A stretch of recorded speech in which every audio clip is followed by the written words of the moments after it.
ស្នេហាពិតក្នុងមួយជីវិតប្រហែលជាមានតែម្ដងការចាំចងឲ្យបេះដូងរងការឈឺចាប់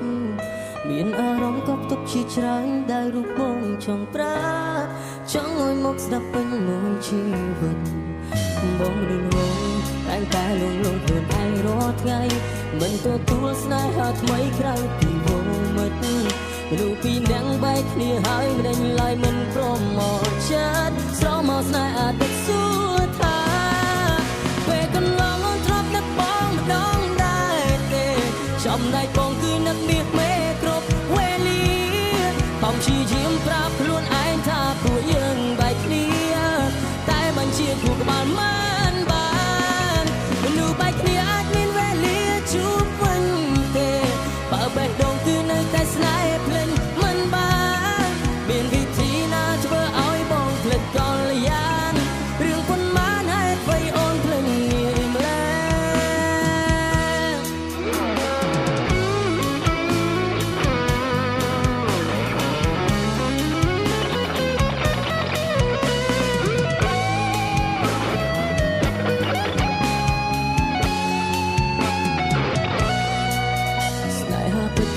ជីវិតប្រហែលជាមានតែម្ដងការចាំចងឲ្យបេះដូងរងការឈឺចាប់មានអារម្មណ៍កប់ទុកជាច្រើនដែលរូបបងចង់ប្រា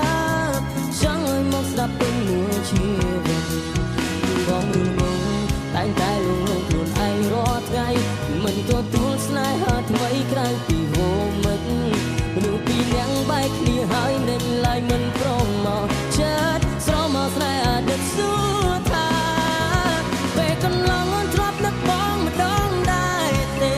ចំណែកបងគឺនឹកមាសមេគ្រប់វេលាបងព្យាយាមប្រាប់ខ្លួនឯងថាពួកយើងបែកគ្នាតែបញ្ជាគូក្បាលមិនបានមនុស្សបែកគ្នាអាចមានវេលាជួបវិញទេបើបេះដូងគឺនៅតែស្នេហ៍ភ្លេចមិនបានមានវិធីណាធ្វើឲ្យបងភ្លេចកលយានរឿងប៉ុន្មានហេតុអ្វីអូនភ្លេចងាយម្ល៉េះពេលកន្លងធ្លាប់នឹកបងម្ដងដែរទេចំណែកបងគឺនឹកមាសមេគ្រប់វេលាខំព្យាយាមប្រាប់ខ្លួនឯងថាពួកយើងបែកគ្នា